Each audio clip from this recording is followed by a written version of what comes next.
What is social emotional learning? Broadly speaking, SEL refers to the process through which school children learn and apply a set of social, emotional, and related skills, attitudes, behaviors, and values that help direct their thoughts, feelings, and actions in ways to help them to succeed in school, work, and life. However, SEL has been defined in a variety of ways. The term has served as an umbrella for subfields of psychology and human development, dealing with emotion regulation, and many types of educational interventions such as bullying prevention, character education, and conflict resolution. As described by its originator, the Collaborative for Academic, Social, and Emotional Learning, or CASEL, SEL seeks to teach 5 major behavioral goals. These are self-management, managing emotions and behaviors to achieve one's goals. Self-awareness, recognizing one's emotions and values as well as one's strengths and challenges. Social awareness, showing understanding and empathy for others. Responsible decision-making, making ethical, constructive choices about personal and social behavior. Relationship skills, forming positive relationships, working in teams, and dealing effectively with conflict. Some may be asking, so what's the problem? It sounds so positive, so it should be good, right? Well, the proponents of SEL are very intentional in their use of terminology, causing parents to let their guard down. Parents must be aware of SEL's true use and intentions. We have 3 major objections to SEL. Number 1, school officials, not family members, take center stage in a child's development. Number 2, critical theory is the underlying worldview. Number 3, family personal privacy is invaded. Let us investigate each of these objections. School officials take center stage in child's development. CASEL's founders believed in supporting the whole child, a euphemism for government-based indoctrination. The teachers' unions have latched onto this idea and are driving it home with their billions of dollars in funding. The center of SEL is found within the circle of the classroom, then other school resources. Families show up a distant third place. They justify this by citing trends like growing rates of teen suicide and depression, concerns about the effects of social media, and other child stressors. But where is the evidence that schools are the best place to effect positive change in a child's life? Psychological counseling sessions led by our schools is not the answer. Critical theory is the underlying worldview. The goal of CASEL's founder, Tim Shriver, is to reshape schools into places that not only teach head, but teach heart. The question is, whose heart are they teaching? Because CASEL goes on to state that far from being concerned with cultivating traditional notions of character and virtue, SEL sets out to mitigate the interrelated legacies of racial and class oppression in the U.S. and globally.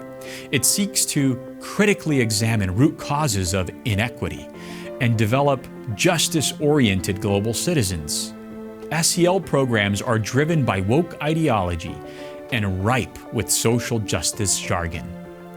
Nearpod, another provider of SEL curricula, teaches 6th graders that appreciating diversity means that we accept people for who they are and value their differences, including race, age, gender, and sexuality. Do our children need to value people based on their race or age? Absolutely. But how about based on gender or sexuality? Well, that depends. Probably not if you're a student of science, which supports a binary notion of human anatomy, and not the illusionary dream of infinite genders and the normalization of any sexual preferences. Do you see how easily SEL confuses our children? By conflating values similar to the Judeo-Christian worldview, which values all human life as being created in the image of God. but then appropriating that same value to advance ideologically driven concepts like infinite genders and fluid sexual preferences.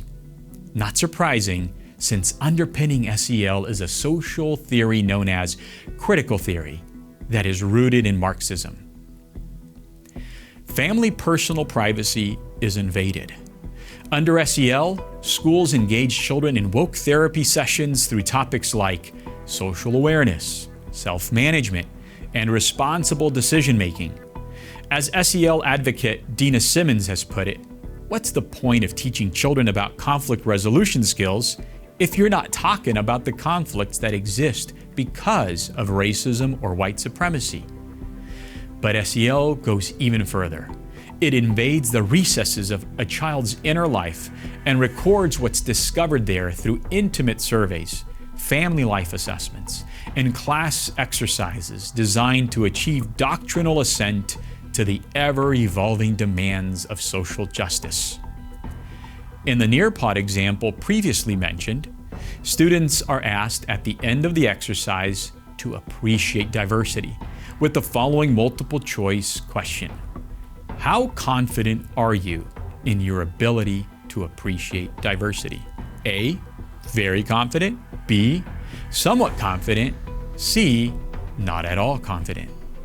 The teacher then has access to the answers and can provide an assessment of that child's emotional stability and recommend further supplemental material to help the child develop the important social skill of appreciating diversity through the lens of critical theory, of course. Under SEL, children are being conditioned what to think. There is no diversity of thought, but strict uniformity of thought bound by the new orthodoxy of critical theory.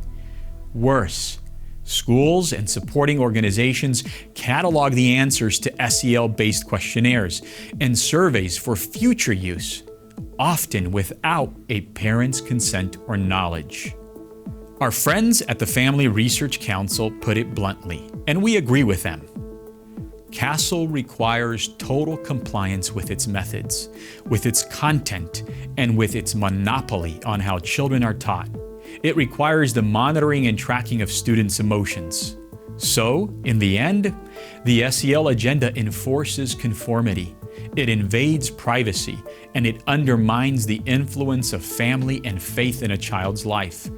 Instead of promoting strong relationships, as SEL proponents claim, the SEL agenda serves more to isolate children through a program of peer-modeled behavior modification that manipulates the human fear of being socially rejected.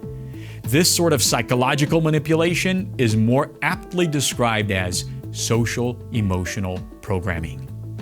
Parents, we must take a stand against this social engineering program. I'm Gheorghe Rosca for Protect Our Kids.